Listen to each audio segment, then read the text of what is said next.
గోదావరి ఉరకలేస్తా ఉన్నది, కృష్ణమ్మ పరవళ్ళు పెడతా ఉన్నది, కానీ తెలంగాణ ప్రాజెక్టులు మాత్రం ఎండుతా ఉన్నాయి, నిండుతలేవు. ఇంకా గోదావరి పరుగులు పెడుతున్నది, మంచిగా ఉరకలు పెడుతున్నది, కృష్ణమ్మ కూడా పరుగులు పెడుతున్నది, పరవళ్ళు దొక్కుతున్నది, కానీ తెలంగాణ ప్రాజెక్టులు మాత్రము ఎండుతూనే ఉన్నాయి. ఈ నీళ్ళని మా వాళ్ళు వాడుకున్నటువంటి సోయి వీళ్ళకి లేదు. శ్రీరామ్ ప్రాజెక్టులో 39 గేట్ల ఎత్తివేత, 1.51 లక్షల క్యూసెక్ల నీళ్లు విడుదల, శ్రీశైలానికి 3.29 లక్షల క్యూసెక్ల ఇన్ఫ్లో వస్తూ ఉన్నది. శ్రీశైలంలో 10, సాగర్లో 26 గేట్లు ఎత్తివేసిరంట. ఎత్తిర్రు. ముంచెత్తిన వాన, సిద్దిపేట, మెదక్, కామారెడ్డి జిల్లాల్లో భారీ వర్షం వస్తూ ఉన్నది. జాలువారిన పత్తి, వేలాది ఎకరాల్లో పంట నష్టం. ములుగు జిల్లాల్లో వాగులో పడి ఒక మహిళ మృతి చెందిందంట. నేడు రేపు అతి భారీ వర్షాలు వచ్చేటువంటి అవకాశం ఉందని చెప్పేసి వాతావరణ శాఖ చెప్తుంది. ఇది చెప్పిందంటే రాదు, నిన్న మనం చెప్పలే వర్షం వస్తుందని, ఇగో జోరు వర్షాలు వచ్చినాయి. ఈ వాతావరణ శాఖ చెప్తే రాదు వర్షం. రాసిరు. నేను ఎన్నడూ ఆ తీన్మార్ మల్లన్న అనేటోని పేపర్ను చూడను కానీ చూద్దామా ఇందులో.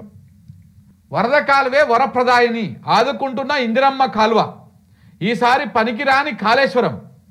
తెలిస్తేనేమో రాయండి, తెలియకపోతేనేమో మూసుకొని కూర్చోండి.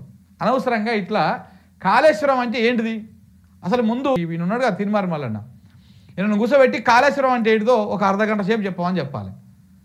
ఏం తెలియదు పాపం ఆయనకి, వాస్తవానికి కూడా తెలియదు. ఒక భ్రమలో ఒక దాంట్లో ఉండేసి విషం కక్కేటువంటి దాంట్లో ఏతల మాటలు, ఈ పొరంబోకు మాటలు ఉంటాయి కదా, రెండు ఆ తీట మాటలు మాట్లాడేవాడికి జనం అట్రాక్ట్ అవుతారు. వాడు చెప్పింది ఆహా ఓహో అంటారు, అసలు విషయాన్ని చెప్పడు, తెలియదు ఫస్ట్ ఆయనకి. ఇక్కడ రాసిన దగ్గరే అర్థమవుతుంది, ఈసారి పనికిరాని కాళేశ్వరం అంట. అరే బాబు, నువ్వు ఎల్లంపల్లికి ఎత్తిపోసేది కూడా కాళేశ్వరం పంపులే. మిడ్ మానేరుకు వరద కాలం ద్వారా వస్తాయేం వాటర్, వరద కాలం తర్వాత మిడ్ మానేరు ఉండేదే 24-25 టీఎంసీలు. మరి ఆ నుంచి వాటర్ అంతా పైకి ఎత్తిపోయాలంటే ఏడికెళ్ళి ఎత్తుతావు? కాళేశ్వరం పంపులు, కాళేశ్వరం కాలువలు, కాళేశ్వరం సబ్స్టేషన్లు, కాళేశ్వరం రిజర్వాయర్లు, కాళేశ్వరము అన్నీ కాళేశ్వరం సంబంధించినవే ఉన్నాయి కాలువలు అన్నీ కూడా. ఎట్లా ఎత్తుతావు చెప్పు? ఏడికెళ్ళి ఎత్తుతావు?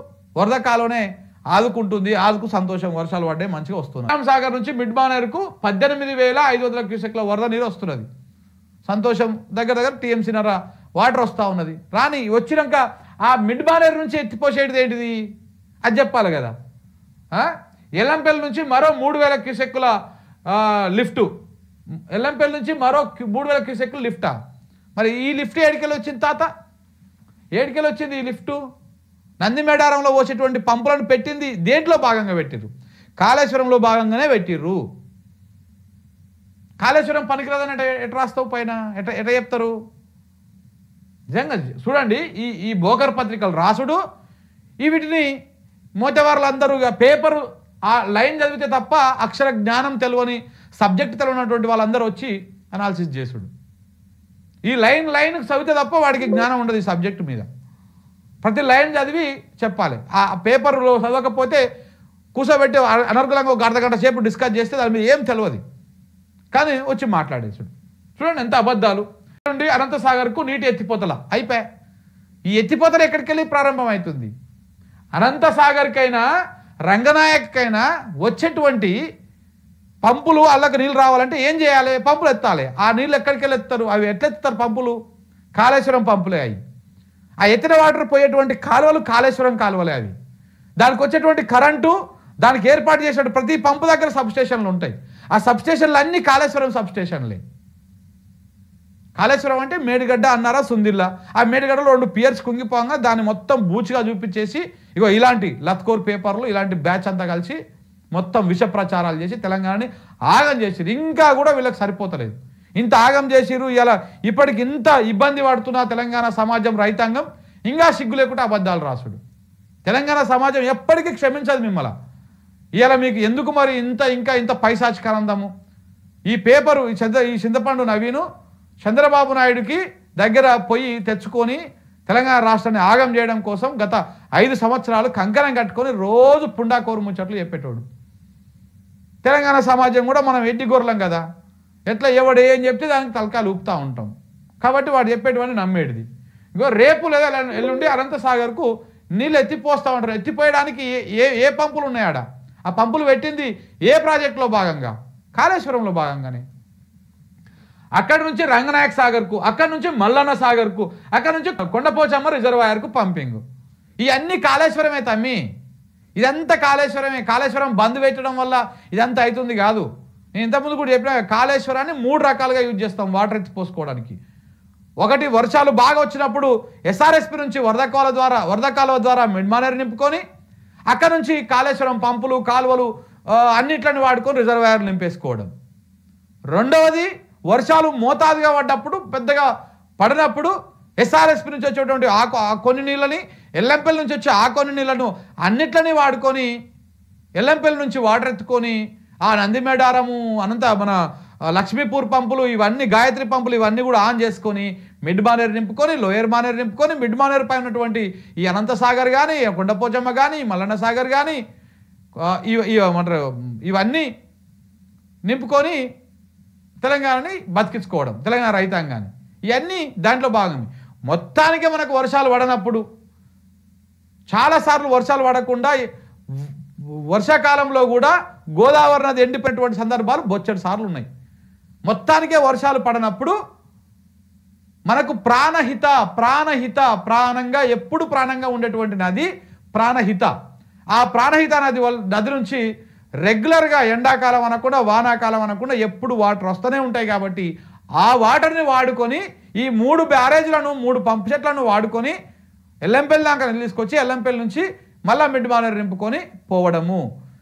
మనకు వర్షాలు రానప్పుడు, ఎట్టకాలం వచ్చినప్పుడు తెలంగాణను బతికించేది ఆ మేడిగడ్డ బ్యారేజ్ కాడినటువంటి వ్యవహారం. ఈ విషయాన్ని చెప్పకుండా ఎప్పుడు ఒక దూరదృష్టితో ఆలోచించి కట్టినటువంటి ప్రాజెక్ట్ అది.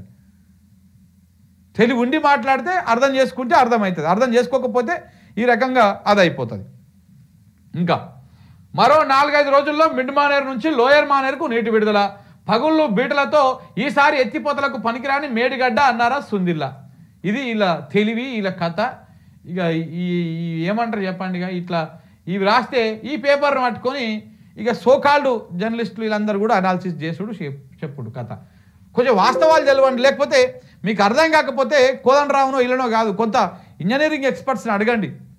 ఇప్పటిదాకెందుకు ఇప్పుడు నిన్న ఉన్నది, ఇప్పుడు అంటే వరద వచ్చింది, ఇప్పుడు వర్షాలు పడ్డాయి, వచ్చింది. ఇది ఆగస్టు నెల, మహా అయితే ఈ నెల ఎండింగు వచ్చే నెల వరకు నడుస్తుంది. ఇప్పుడు ఇదే ఎస్ఆర్ఎస్పిలో ఒక 4 రోజుల క్రితం వరకు, అది కూడా చూపిస్తాం మీకు, నా దగ్గర ఆ డీటెయిల్స్ కూడా ఉన్నాయి. ఒక 4 రోజుల క్రితం వరకు ఎంత ఫ్లడ్ ఉందో తెలుసా? ఇది 14 తారీఖున ఉన్నటువంటి ఫ్లడ్. ఒకసారి ఇక్కడ చూస్తే శ్రీరామ్ సాగర్కు ఉన్నటువంటి వరద 80 టీఎంసీలు దాని కెపాసిటీ అయితే, మొన్నటి దాకా ఉన్నటువంటిది అందులో 40 టీఎంసీల కెపాసిటీ 14 తారీఖు నాడు. ఇలా 19 14 తారీఖు నాడు లెక్క చెప్తా ఉన్నా నేను. 80 టీఎంసీలు దాని కెపాసిటీ అయితే 14 తారీఖు దాకా అందులో ఉన్నది 40 టీఎంసీలే. ఆ 40 టీఎంసీ దానికి శ్రీరామ్ సాగర్కి వచ్చేటువంటి ఇన్ఫ్లో కేవలము ఎంత 13,090 టీఎంసీలు మాత్రమే ఇన్ఫ్లో వచ్చేది. 13,000 టీఎంసీలు అంటే రోజుకు 1 టీఎంసీ మాత్రమే ఇన్ఫ్లో వచ్చేది. ఇంత పెద్ద వర్షాకాలంలో, ఇంత నడి వర్షాకాలంలో. ఇప్పుడు పైన బాగా వర్షాలు కాబట్టి ఇప్పుడు ఫ్లో పెరిగింది. అదే సమయం లోపల మేడిగడ్డ దగ్గర ఉన్నటువంటి వరద ఎంత తెలుసా? 3,41,000 క్యూసెక్కులు. ఎస్ఆర్ఎస్పి దగ్గర ఉన్నటువంటి వరద 13,000 క్యూసెక్కులు అయితే, అదే రోజు అదే టైంకి మేడిగడ్డ దగ్గర ఉన్నటువంటి వరద 1,31,000 క్యూసెక్కులు. అంటే ఒక రోజుకు ఇక్కడ 13 టీఎంసీల నీళ్ళు కిందికి పోతా ఉంటే ఆడ ఎస్ఆర్ఎస్పి దగ్గర వచ్చేది కేవలం 1 టీఎంసీ మాత్రమే. ఇట్లనే వర్షాలు దేవుడు కరుణించిండు, వర్షాలు పడ్డాయి, సంతోషం మంచిగానే ఉన్నది. ఇదే వర్షాలు పడలేదు, ఇట్లనే ఎట్టకాలం నడిచింది. ఆ పైన మహారాష్ట్రలో వర్షాలు పడలేదు, కిందికి వరద రాలేదు. గోదావరి, ఈ మధ్య గోదావరి అంతా కూడా, ఎగువ గోదావరి మధ్య గోదావరి అంతా కూడా పెద్దగా వర్షాలు లేవు, ఫ్లడ్ లేదు. అప్పుడు ఏం చేయాలి మరి? మేడిగడ్డని మీద విషం చెప్తున్నటువంటి బ్యాచ్ అతను అడుగుతాను, ఏం చేయాలి? ఎట్లా తీసుకొచ్చుకోవాలి? నీళ్ళు కింద పోతున్నాయి. మనం మేడిగడ్డ దగ్గర 1,31,000 క్యూసెక్కులు 13 టీఎంసీల నీళ్ళు ఒక రోజు కిందికి వెళ్ళిపోతూ ఉన్నాయి. ఇట్లా అంటే ఒక విషయాన్ని ప్రచారం చేయడం కోసం చాలా చాలా అద్భుతంగా కట్టుకథలు అల్లుతూ ఉంటారు అన్నమాట. సో కాబట్టి ఈ పత్రికలు అంత ఈజీగా నమ్మకండి. తెలంగాణ అనేటువంటి సోయి ఉండదు వీళ్ళకి, రాజకీయం మాత్రమే ప్రధాన ఎజెండా. మన ఒక ఆయన చూడలే, మనం ఏమంటాడు, నాకు ఆ పదవి ఏమంటే ఇవ్వలేదు కాబట్టి నేను తప్పుడు ప్రచారం చేసిన. అదే నాకు ఆ పదవి ఇచ్చి ఉంటే నేను ఆ ప్రచారం చేయకపోదు కదా, నేను కూడా కేసీఆర్ని పొగుడుతుంది కదా అని చెప్పేసి మాట్లాడాడు. అదే పెద్ద మనిషి ఇవాళ ఏమంటున్నాడు, ఈయనని కూడా ఏదో అంటా ఉన్నాడు. అంటే వీళ్ళకు ఒక ఒక ఒక ఒక సెల్ఫ్ ఎజెండా ఉంటుంది, సొంత ప్రయోజనాలు ఉంటాయి వీళ్ళకు, రాష్ట్ర ప్రయోజనాలు, రైతాంగం ప్రయోజనాలు.